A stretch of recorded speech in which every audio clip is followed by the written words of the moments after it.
అసెంబ్లీలో అధికారం కోల్పోయినా హైదరాబాద్ లో మాత్రం కారు జోరు ఏమాత్రం తగ్గలేదని నిరూపించేందుకు గులాబీ బాస్ కేసీఆర్ మాస్టర్ స్కెచ్ గీశారు. 2023 అసెంబ్లీ ఎన్నికల్లో రాష్ట్రమంతా కాంగ్రెస్ గాలి వీచినా గ్రేటర్ హైదరాబాద్ పై మాత్రం గులాబీ జెండానే ఎగిరింది.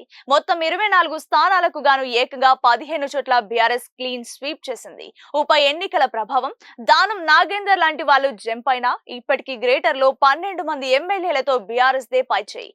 2016లో 99 డివిజన్లు, 2020లో 56 డివిజన్లతో మేయర్ పీఠం దక్కించుకున్న కారు పార్టీ ఇప్పుడు టార్గెట్ 2026 జిహెచ్ఎంసీ ఎలక్షన్స్ పై గురిపెట్టింది.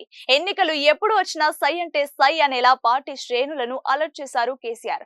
సైబరాబాద్, మల్కాజ్గిరి పరిధిలో తమ హయాంలో జరిగిన ఐటీ డెవలప్మెంట్, ఫ్లైఓవర్ల నిర్మాణాలను బ్రహ్మాస్త్రంగా వాడుకోబోతున్నారు. రాబోయే వారం 10 రోజుల్లో ఇన్ఛార్జ్ల ప్రకటన కూడా ఉండబోతోంది. వర్కింగ్ ప్రెసిడెంట్ కేటీఆర్ స్వయంగా ఈ ఆపరేషన్ గ్రేటర్ ను లీడ్ చేస్తున్నారు. ఇలాంటి ఎక్స్క్లూజివ్ పొలిటికల్ అప్డేట్స్ కోసం మన కొలుగురి టీవీని సబ్స్క్రైబ్ చేసుకోండి.